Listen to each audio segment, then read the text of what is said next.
Oknum TNI diduga terlibat dalam kebakaran rumah wartawan di Karo, Sumatera Utara. Terbukti asusila Ketua KPU Hasyim Asyari diberhentikan.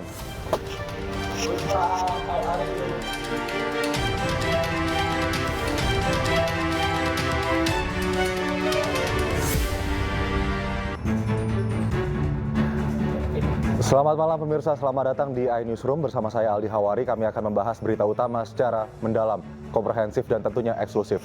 Sebagai pembuka iNewsroom kali ini kami memiliki informasi terkait sebuah truk bermuatan bahan kimia yang terbakar akibat pecah ban di ruas tol Jagorawi. Akibat insiden tersebut arus lalu lintas menuju Bogor tersendat.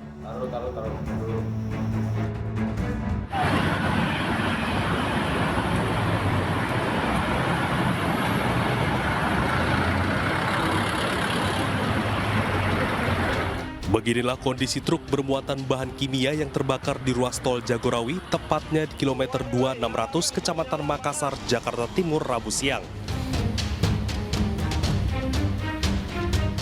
Diduga api muncul dari bagian ban belakang sebelah kanan hingga akhirnya membesar dan merambat ke muatan kontainer.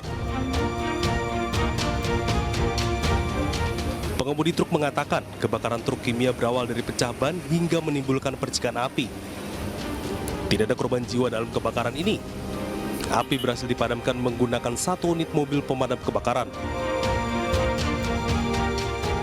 Banyak bakar. Oh, banyak bakar. Oh, itu kenapa Bang awalnya, Bang? Banyak tadinya meledak bannya. Ah, terus? Tadi udah berhenti di sini nunggu storing, jadi kena angin. Kena angin, terus? Ya, kena angin jadi nyala. Oh. Ini sempat gede nggak atau hanya bannya aja? Enggak, tadinya kecil. Ah, terus? Jadi lama-lama jadi gede. Cepat jadi gede? Ya. Oh, makanya ada kebakaran atas itu ya? Ya, Berarti muatannya. Ini muatan apa sih, Bang? Barangnya kimia. Oh. Akibat kebakaran ini, kemacetan panjang terjadi di ruas tol Jagorawi yang mengarah ke Bogor. Dari Jakarta, Rio Manik, iNews melaporkan. Perkembangan terkini proses pemadaman dan evakuasi korban kebakaran. Di sana kami sudah terhubung dengan rekan Irfan Hardiansyah di lokasi kebakaran di Bekasi, Jawa Barat. Selamat malam Irfan. Saat ini bagaimana proses evakuasi korban yang dilakukan? Baik, terima kasih Aldi dan juga pemirsa untuk evakuasi proses evakuasi korban sudah dilakukan pada siang tadi sekitar pukul 13 waktu Indonesia bagian Barat dan seluruh korban ini dibawa ke RS Polri Kramat Jati. Dan dari informasi yang kami dapatkan, malam ini seluruh korban akan dibawa ke kampung halamannya di Cirebon, Jawa Barat. Dan kami tadi sempat menanyakan kepada Kapolsek Jati Asih, yakni Kompol Suroto, guna menanyakan update terbaru pasca insiden kebakaran yang terjadi di tempat kami melaporkan saat ini, yakni di Jalan Tugu, RT 2 RW 8 Kelurahan Jati Kramat, Jati Asih, Kota Bekasi, Jawa Barat. Kompol Suroto mengatakan pihaknya masih terus melakukan pendalaman lebih lanjut, namun dirinya menduga api berasal dari konsleting listrik yang menjambar ke bagian bangunan lain. Sebelumnya terjadi kebakaran gudang yang juga distributor peralatan rumah tangga pada tadi pagi pukul 7, kemudian api berhasil dipadamkan ini sekitar pukul 12 siang tadi setelah 5 jam lamanya dengan 14 mobil pemadam kebakaran yang dikerahkan ke tempat kejadian. Akses menuju TKP yang sangat sempit ini sempat menyulitkan mobil pemadam kebakaran untuk menuju ke TKP untuk memadamkan api yang terus berkobar.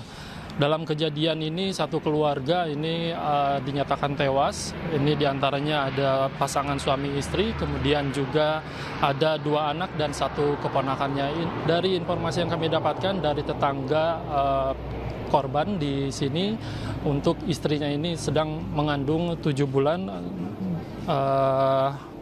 Kemudian juga pada pukul 17.50 waktu Indonesia bagian Barat, 2 unit mobil kebakaran dikerahkan kembali dikarenakan ada titik api yang muncul atau menyala kembali. Dan untuk situasi terkini, kondisi di tempat kami melaporkan saat ini, seluruh gudang dan juga perabotan di tempat kami melaporkan ini hangus terbakar dan 1 unit mobil box juga ikut terbakar. Aldi. Irfan, lalu sejauh ini apakah kebakaran yang terjadi pada siang tadi juga merembet ke pemukiman warga dan bagaimana keadaan warga di sana?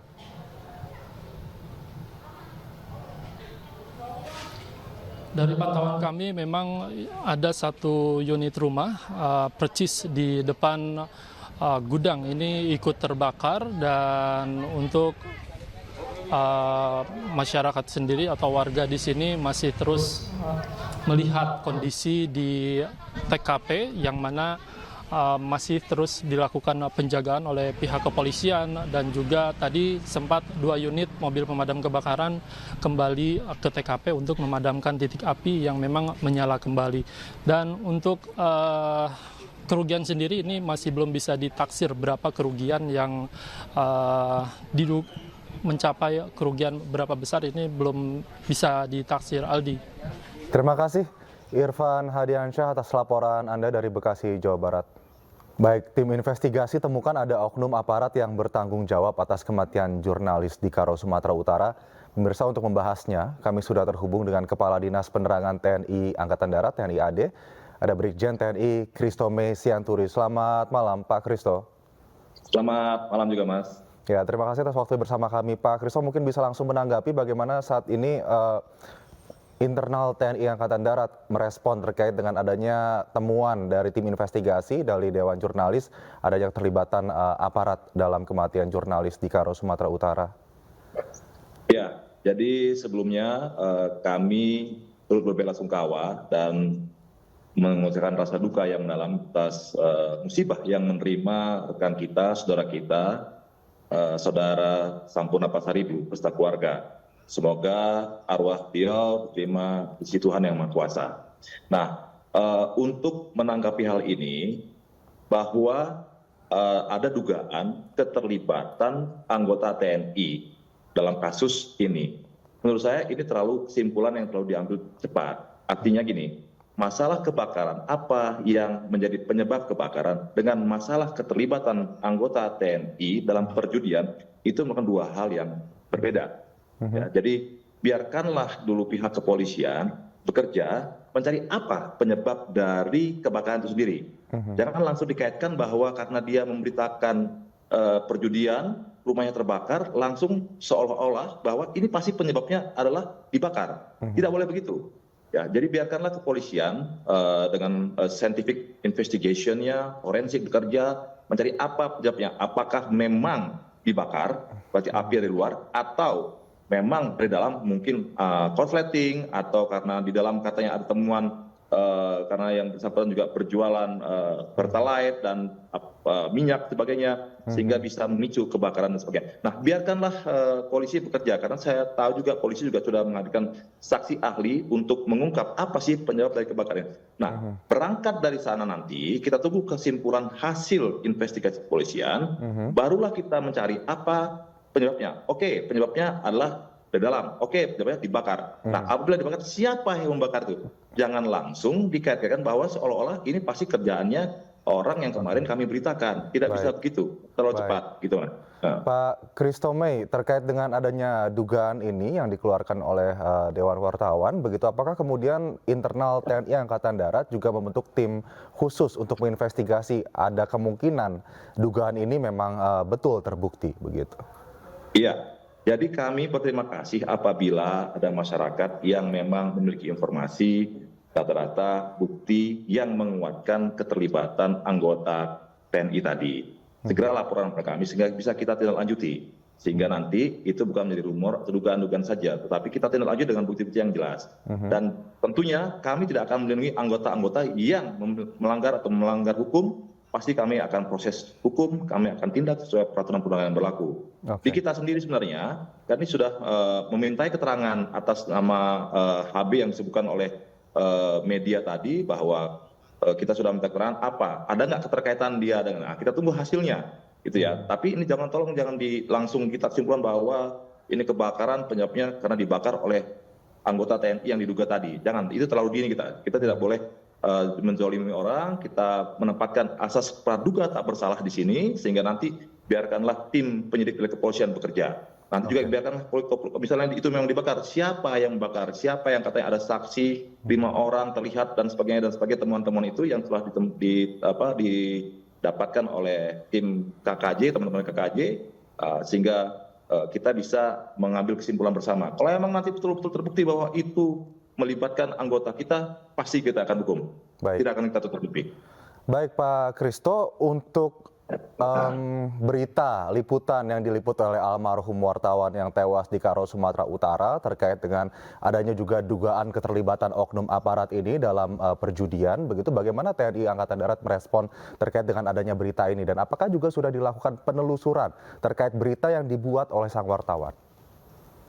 Iya, artinya kan kita menampung semua informasi-informasi, berita-berita, indikasi-indikasi bahwa menyatakan bahwa keterlibatan anggota kita dalam perjudian. Kita minta keterangan yang bersangkutan, kita mencari saksi-saksi, kita mencari bukti-bukti lainnya. Apakah ada misalnya penerimaan uang di luar gaji atau bisnis-bisnis lainnya yang kita anggap sebagai transaksi ilegal. Nah itu sudah kita bentuk tim itu, kita sedang telusuri. Karena kalau yang bersangkutan juga kita sudah minta keterangan, tapi kita tidak boleh percaya pada satu sumber, kita cari sumber-sumber lainnya, demikian gitu.